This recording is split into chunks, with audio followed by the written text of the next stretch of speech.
Bonjour Penguins and welcome to Pat Thanks Cast, the show that dives you into the world as I see it. I'm Patrick, your host, and today we're leaving Paris for Cabourg. Just 2 hours away but a world apart, Cabourg offers an interesting getaway to enjoy nature, architecture and culture. So pack your beach hat, your flip-flops and maybe your inner movie star and listen or even watch us recording that episode from the sandy beach of the Grand Hotel. Stay tuned.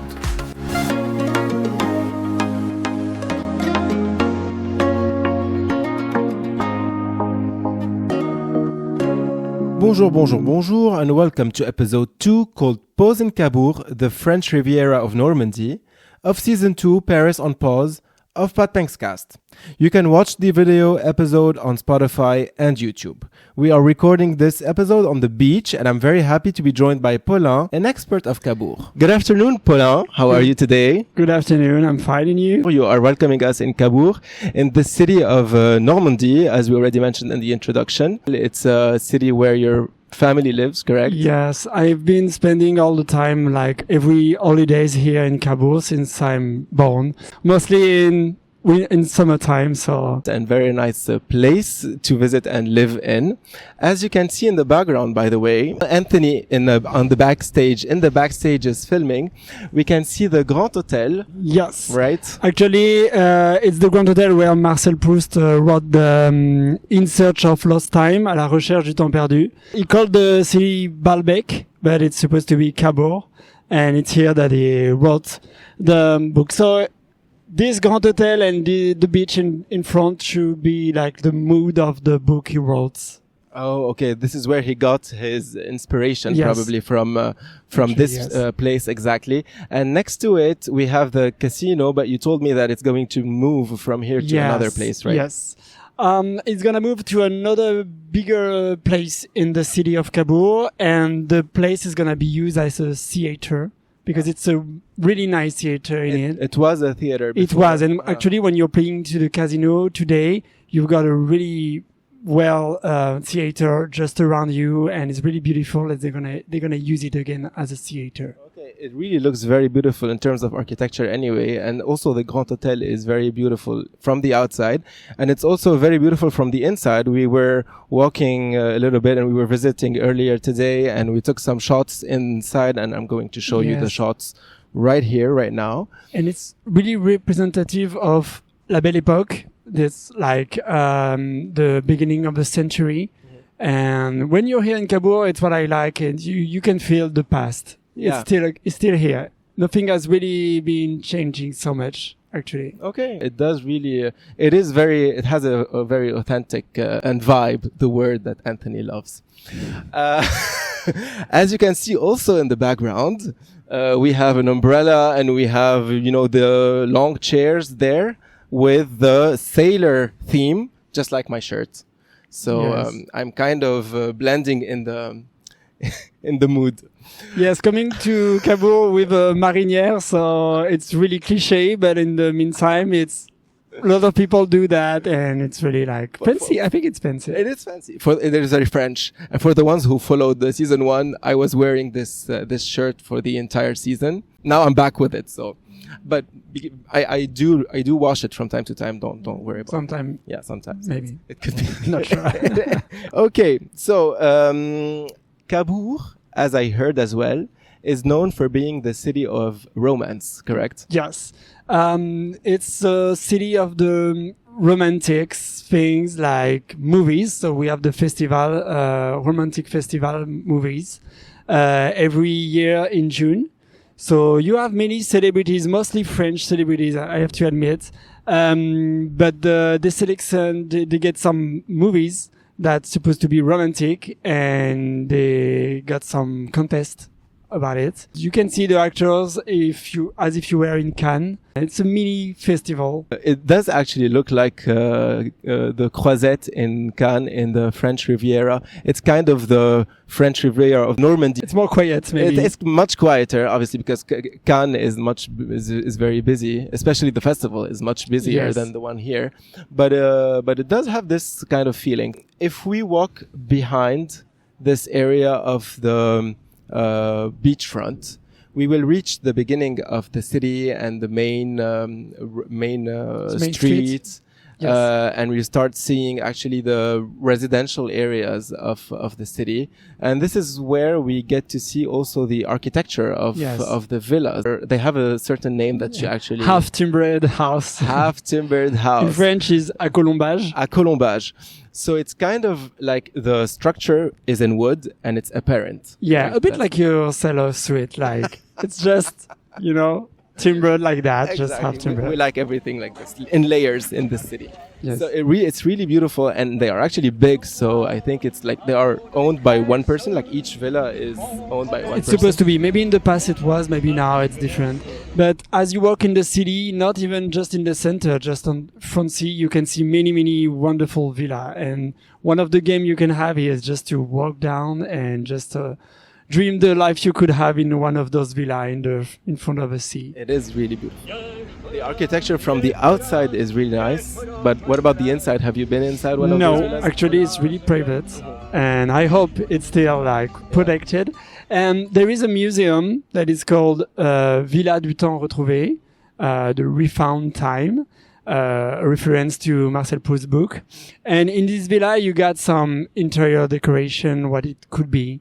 Oh, So what could it be from the yes, inside? a bit like La Belle Époque architecture inside and outside. So if you want to see that, you may get this inspiration in the museum. And what about this main street? Because we've been walking along the main street after seeing all of these beautiful houses. My opinion, it was very busy and looked like it's a dynamic street with a lot of different things that are offered, from restaurants to a few bars, mainly a lot of shops. I didn't see very high-end fancy shops. There are some, but it's not like Deauville, which is a city next to here, where it's pretty much only this, right? Yes, it is really affordable here, and you got many different stuff.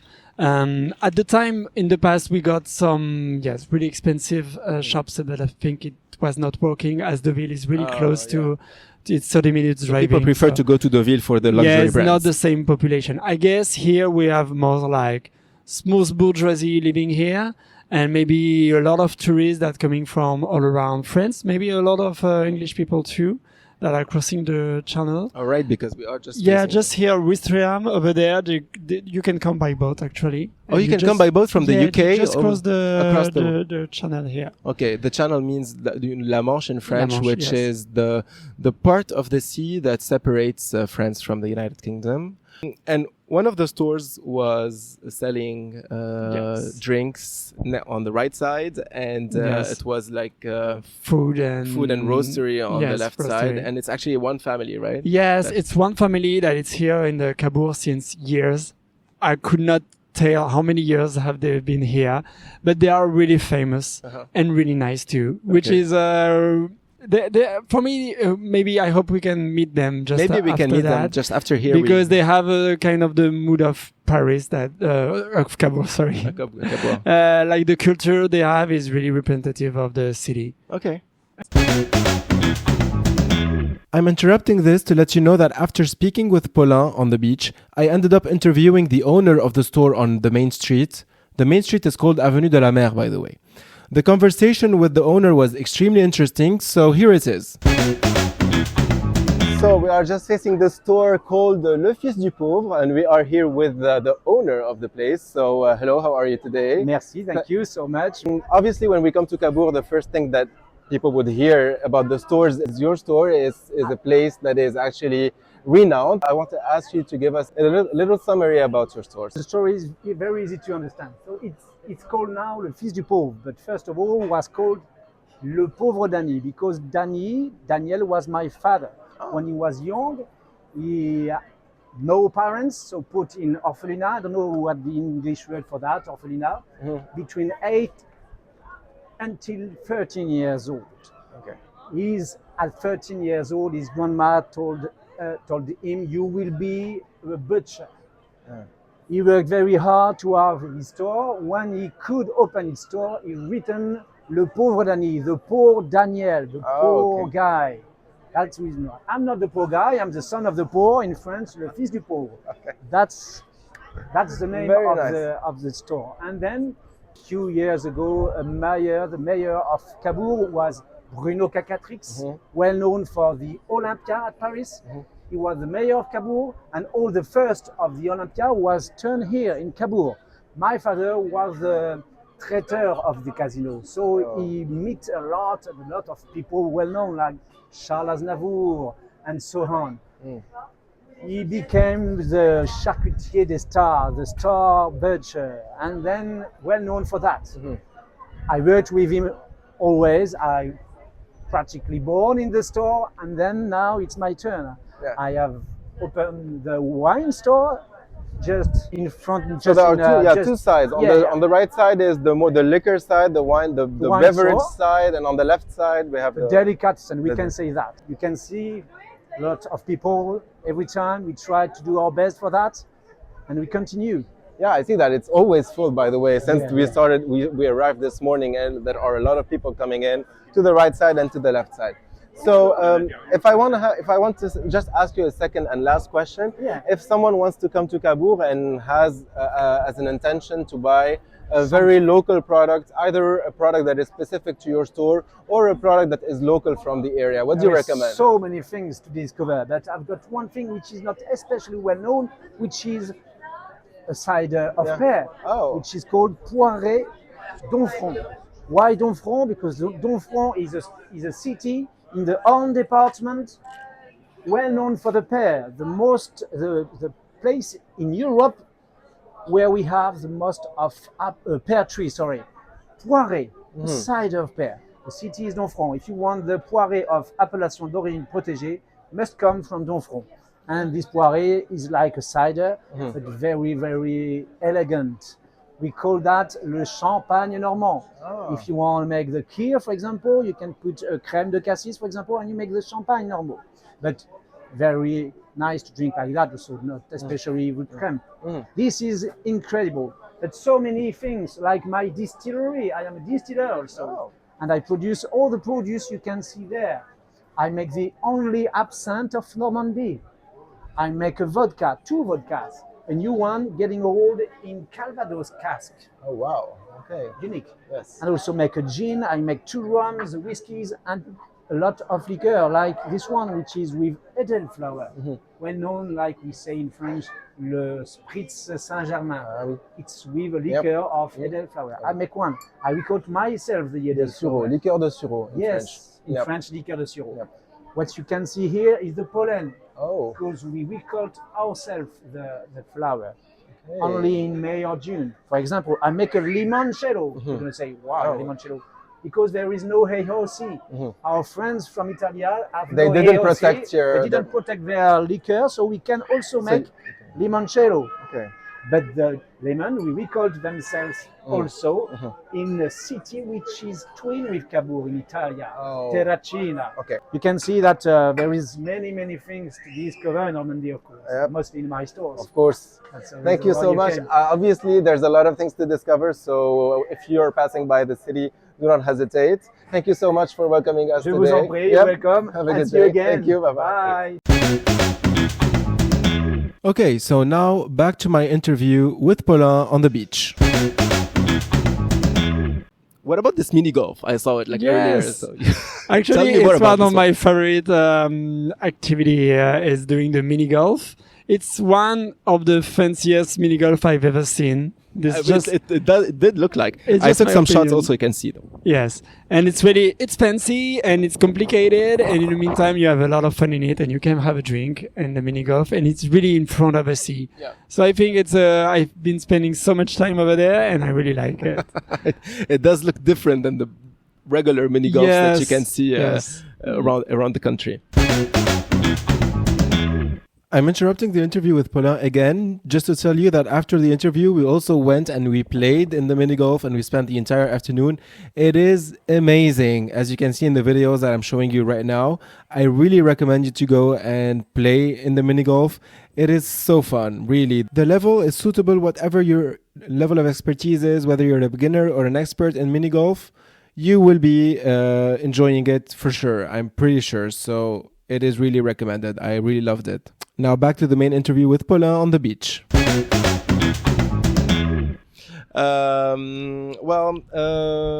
That's it for the main stuff that I want to talk to you about in Cabourg, unless you want to add something. Oh yes, just for the activities you can do there. There is still the hippodrome. I don't know the word in English. The place where you do horse riding, Races, yes, or races. horseback riding for Americans. Yes, and you can go on summer every Tuesday and Friday there, and it's more than just watching horses riding or racing. It's like a lot of fun because there are a lot of music, stuff, food, and things to do over there. Yeah. So you can enjoy it. And for example, yesterday I just took a bike with my uncle, and we've been like biking around in the countryside, and it was really pleasant to do it. So when you're in Cabourg, you have the sea, you have the city, but you also can just go a bit further and have the countryside. Yep, sure. And a lot of things around anyway. Yeah, it's very diversified. When it comes to the beach, actually, it is a very beautiful, large, sandy beach. So it is nice.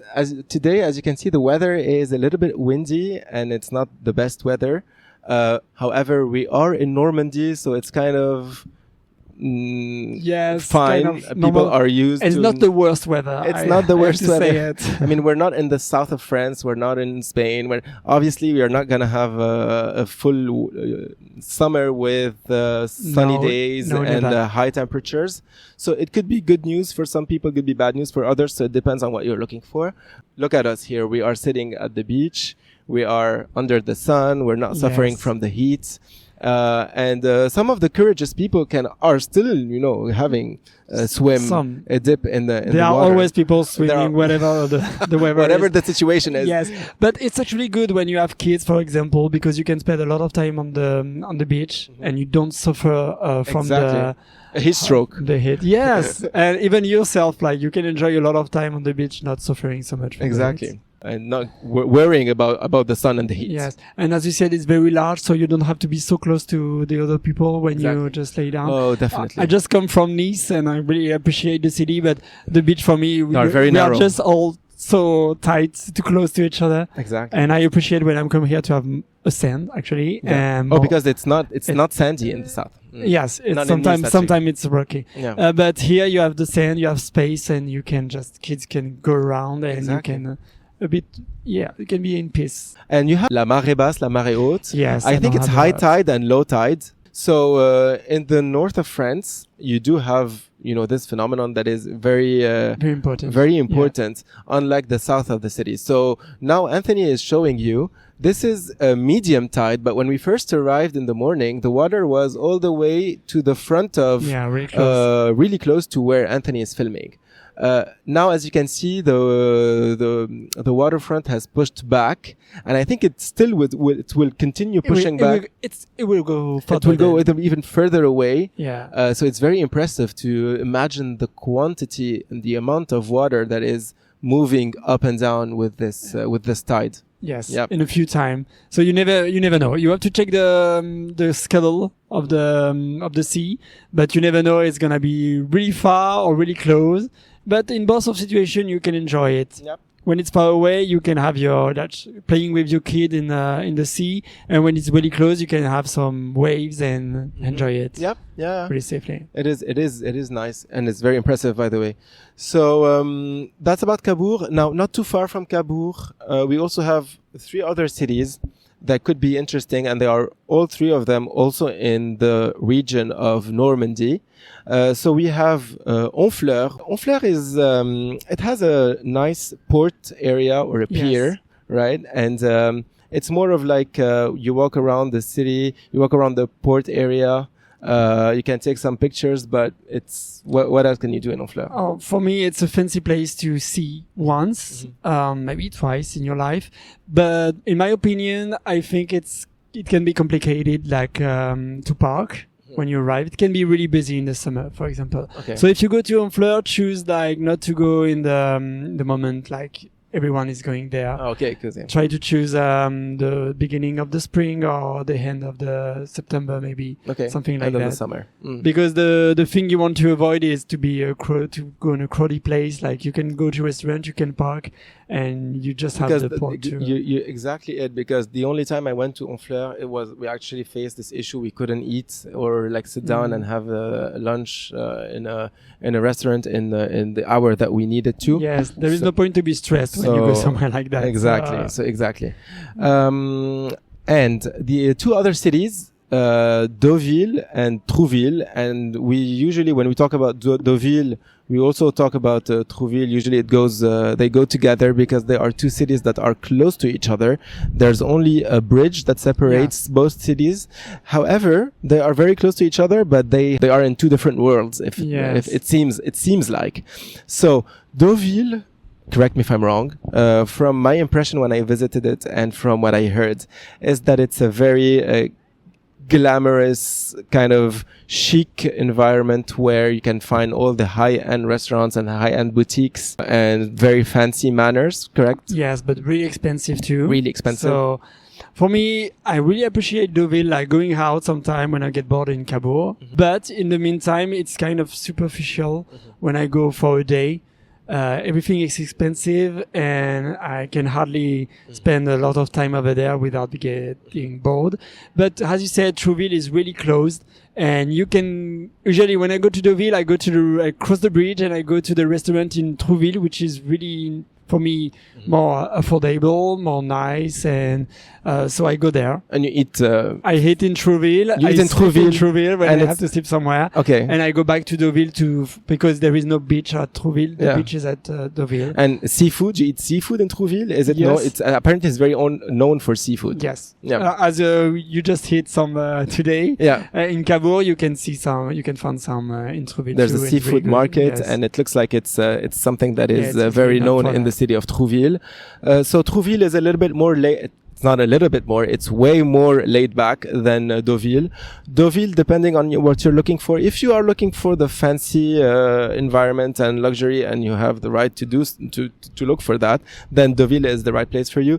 If you are looking for a more laid back kind of like have a nice seafood meal, then maybe Trouville is better. And they are really close to each other and they are very easily accessible from Paris. So here we're talking about a direct line from Paris to Deauville by train. That would is very convenient. And I think it's the closest beach from Paris that you can find. So and that's why Deauville is actually called the 21st district of Paris, because in Paris, if you followed Season 1, Episode 1, you would have understood that Paris is composed by 20 districts and Deauville is said to be the 21st district. Yes. Obviously, it's not the case, but it's because they have a lot of Parisians. Yes, that can be an inconvenience too when you live in Paris to have some fresh air and you meet some other Parisian. Yeah, if you're getting out of Paris, usually you want to get out of the city and also the people, but then you reach Deauville and you'll find all your friends. You're trying to avoid both of them.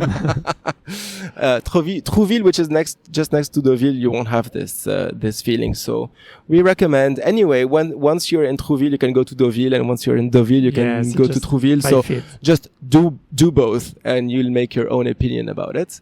Honfleur as well, if you have time, but Cabourg definitely is for me is something that you shouldn't miss if you have time. During your visit in Paris and you want to spend one full day, you can come to Cabourg in the morning. It just took us 2 hours this morning, and we will go back to Paris in the evening, and it will also take us 2 hours by car, but by train it could be more or less 2 hours, 2 hours and a half, not more. So it's still worth the visit. It's a very nice escapade because obviously in Paris, as you know, we don't have the beach. We have the Seine River. And a lot of people have been swimming in the Seine River recently. Actually, yes. Correct, Anthony? Are they still alive? That's the question. Do you want to tell us more about your swim in the Seine River? No? Okay. So shy. He's shy. But still, it's still a river. However, here we have all of this to compare with, and it's uncomparable, obviously, because it's much nicer when it comes to the beachfront. So we do strongly recommend Cabourg. Yeah, I would recommend to avoid if you come in on a weekend, like to avoid driving back on Sunday, for example. Oh yeah, don't do that because it's gonna be much longer, and all the moments you enjoy it's gonna be away on the traffic back to Paris. Because if you have the idea to escape Paris for one day, knowing that Paris is an 11 million population city. You might not be the only one having this idea, Yes. you know. The best would be coming on a Saturday. So you come on a Saturday morning. Most people will come on a Friday night, and you leave on Saturday night. So no one's gonna leave Cabourg. Yeah. And one day and a half is enough to visit the city, correct? Yes, it's enough. Yeah, you just walk down the city, you have a good time, you go to the beach or have a drink, and that's enough for me. I think it's worth it. It is definitely worth it. Okay, thank you so much for welcoming us in your city, in Cabourg. Thank you for the artistic directors backstage. I hope you enjoyed this episode. Don't forget to like the episode and to subscribe to my podcast. Also, you can listen to the podcast on all the streaming platforms: Anrami, Apple Podcast, Amazon Music, Deezer, Spotify, YouTube Music, YouTube. No, only. And on YouTube, you can actually listen to the podcast in audio and also watch the podcast in video. Thank you so much for listening, and see you next month, Pengies. Thank you. Bye.